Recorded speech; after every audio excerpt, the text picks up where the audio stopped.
May isang paaralan sa Taguig na di umano ay pinabalot daw ng misteryo.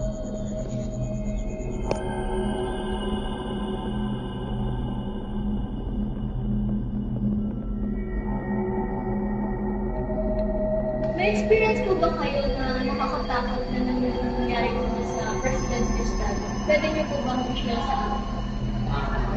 Yung na-experience ko po din sa isdado na nakakatakot is yung year-end party po namin.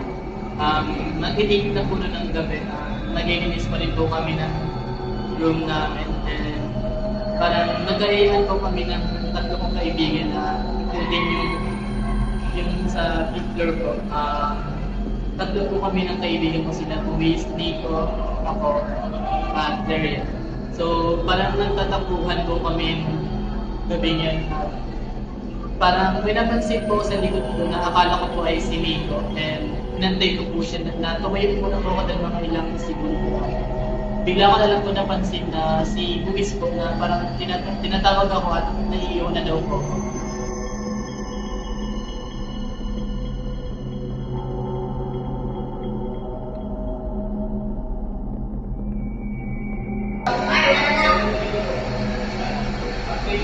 May isa pa kaming nakapanayam na di umano ay may karanasan din sa eskwelahang ito.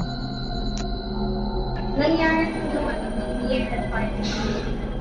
Tapos, habang nagsasayaw sila dun sa harap, parang nasa yung class of Tapos, sabi niya, sir, kasama siya sa akin. Yung tayo, kasi parang may tampo ako nun sa kaibigan ko.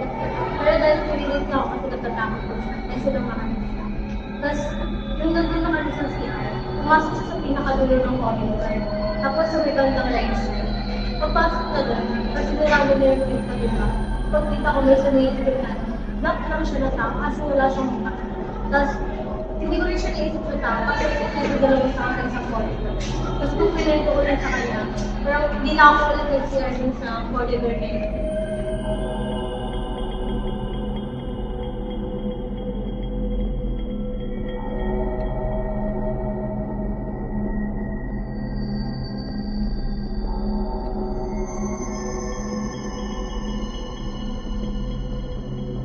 Kababalaghan nga ba ito o gawa-gawa lamang ito ng malikot